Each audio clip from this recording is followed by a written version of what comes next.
ओम नमः शिवाय। हर हर महादेव। 10 सितंबर रविवार भाद्रपद कृष्ण एकादशी है। अगर इस दिन का नक्षत्र देखा जाए तो पुनर्वसु है। यह दिन शिव भक्तों के लिए बेहद खास है क्योंकि नक्षत्र पुनर्वसु के साथ साथ एकादशी है। इस दिन का यह नक्षत्र पुनर्वसु और एकादशी के आधार पर बताएंगे। इससे एकमात्र उपाय से आप चाहें तो अपने जीवन की कई सारी कठिनाइयों को दूर कर सकते हैं। और तो और अगर कोई कठिनाइयां आने वाली होंगी या आपके ऊपर कोई समस्या आने वाला होगा वो भी उसे भी आप टाल सकते हैं इस एकमात्र उपाय से। इस एकादशी और नक्षत्र पुनर्वसु के उपाय को जो व्यक्ति कर लेता है कोई भी कठिनाई हो आसानी से समाप्त हो जाती है। चाहे उसके ऊपर कोई कठिनाई हो या उसके घर में कोई समस्या आने वाली हो, इस एकमात्र उपाय से आप कई सारी कठिनाइयों से छुटकारा पा सकते हैं। चाहे आपके घर में कितनी बड़ी परेशानी क्यों ना चल रही हो, चाहे आपके घर में पैसा बिल्कुल आ ही नहीं रहा हो, चाहे आपके घर में किसी का तबीयत खराब हुआ ठीक ही ना हो रहा हो, आप दवा कराते कराते थक गए हो,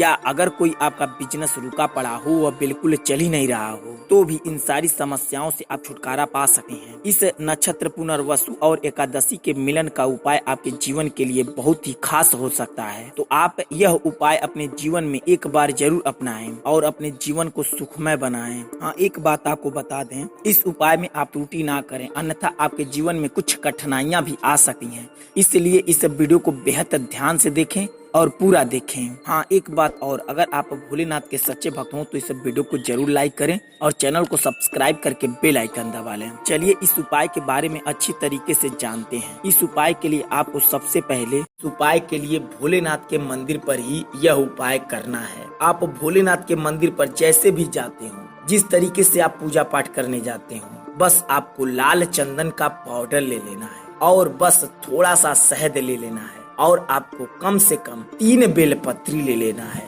इन तीनों सामग्रियों के साथ साथ आपको 1 लोटा जल ले लेना है। इस बात का बेहद ध्यान रखें, जो आप लोटे का जल लें वो अपने घर का ही होना चाहिए और बाहर से उस जल को नहीं लेना है। और आपको उस लोटे के जल में थोड़ा सा गंगा जल जरूर मिला लें, कम से कम 2-3 बूंद जरूर मिला लें। अब आपको यह सारा सब कुछ लेकर शिव मंदिर पर चले जाना है। इस बात का बेहद ध्यान दें, जिस शिव मंदिर पर जाएं जिस शिव मंदिर का प्राण प्रतिष्ठा हो चुका हो। अगर आपको प्राण प्रतिष्ठा नहीं पता है क्या होता है तो आपको डिस्क्रिप्शन में एक लिंक दिए हैं, उसमें हम बताए हैं कि प्राण प्रतिष्ठा क्या होता है। फिर भी अगर आप चाहते हैं कि प्राण प्रतिष्ठा के बारे में बेहद विस्तार से वीडियो चाहिए तो कमेंट बॉक्स में आप प्राण प्रतिष्ठा लिख सकते हैं, जिससे हमको पता चल जाएगा कि इसके लिए हमको वीडियो बनाना है। आप जब शिव मंदिर पर जाएं सबसे पहले आप घंटी को कम से कम 3 बार बजाएं और 3 बार बजाकर हर हर महादेव का नारा एक बार जरूर लगा लें। अब आपको शिवलिंग के सामने बिल्कुल बैठ जाना है। इस बात का बेहद ध्यान देना है, जब आप शिवलिंग के सामने बैठ रहे हो तो आपका मुख बिल्कुल पूरब की दिशा की ओर होना चाहिए और शिवलिंग आपके सामने पड़ना चाहिए। अब आपको सबसे पहले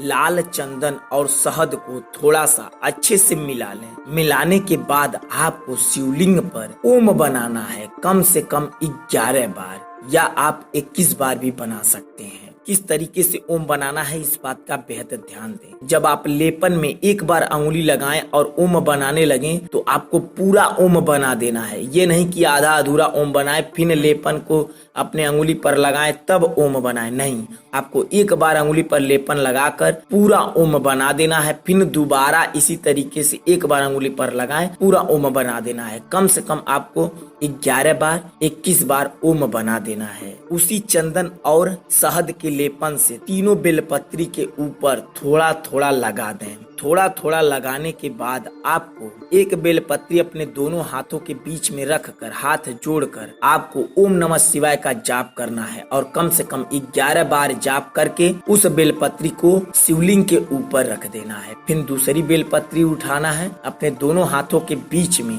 बेलपत्री रख कर ओम नमः शिवाय का 11 बार जाप करके अशोक सुंदरी की जगह रख देना है। फिर इसी प्रकार तीसरी बेलपत्री उठाकर आपको ओम नमः शिवाय का जाप करके अशोक सुंदरी की जगह के जो नीचे जलधारी के बिल्कुल सीधाई पर जो पानी गिर रहा हो वहाँ पे रख दें। इतना सब कुछ करने के बाद आपको लोटे का जल धीरे धीरे शिवलिंग पर गिराना है। इस बात का बेहद ध्यान दें, जब आप लोटे का जल शिवलिंग पर गिरा रहे हो तो आपको श्री शिवाय नमस्तुभ्यम का जाप करना है। और कब तक जाप करना है? जब तक लोटे का जल बिल्कुल गिर ना जाए। उसके बाद आपको लोटे का जल जलधारी के बिल्कुल सीधाई पर जो बेलपत्री रखें उसी के सीधाई पर लगाकर 1-2 बूंद जो जलधारी से जल गिर रहा हो उसे अपने लोटे में जरूर रोक लें। चाहे 1 बूंद हो, चाहे 1 बूंद से आधा बूंद हो, थोड़ा सा भी जलधारी के जो सीधाई से जल गिर रहा हो वह लोटे में जरूर रोक लें और लोटा वहां पर ले लें और जो जलधारी के बिल्कुल सीधाई पर जो बेलपत्री रखे हैं उसे आप उठा लें। अब आपको उस लोटे में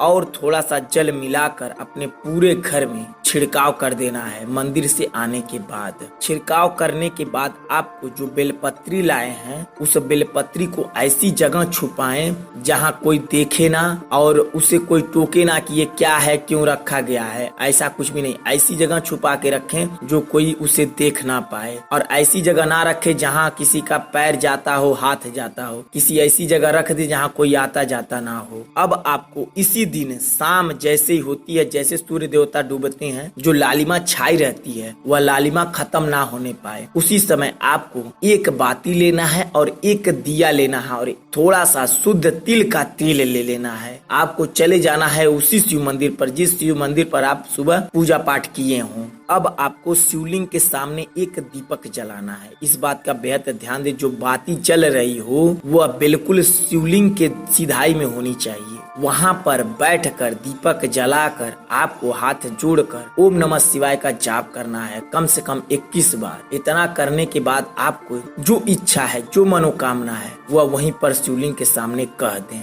इतना सब कुछ करने के बाद आपको दिए का आंच लेकर कम से कम 11 बार अपने मुंह पर लगा लें। वहीं से उल्टे पांव मंदिर से चले आए। यह उपाय आपका अब पूर्ण हो जाएगा। इतना सब कुछ करने के बाद और आपकी जो इच्छा होगी, जो मनोकामना होगी, जो कोई काम अटका पड़ा होगा, जो आपकी इच्छा होगी, सब आपका पूर्ण हो जाएगा। यह उपाय इस दिन के लिए अति आवश्यक है। अगर आप यह उपाय कर लेते हैं तो आपका जो कोई भी काम अटका होगा, जो कोई भी आपकी इच्छा होगी वो अवश्य पूर्ण होगा। अगर आपको यह उपाय समझ में आ गया हो तो कमेंट बॉक्स में श्री शिवाय नमस्तुभ्यम जरूर लिखें। अगर नहीं समझ में आया हो तो कमेंट बॉक्स में पूछ सकते हैं, हम आपको वहां भी बताने की पूरी कोशिश करेंगे। चलिए मिलते हैं आपसे अगली वीडियो में, तब तक के लिए श्री शिवाय नमस्तुभ्यम। हर हर महादेव।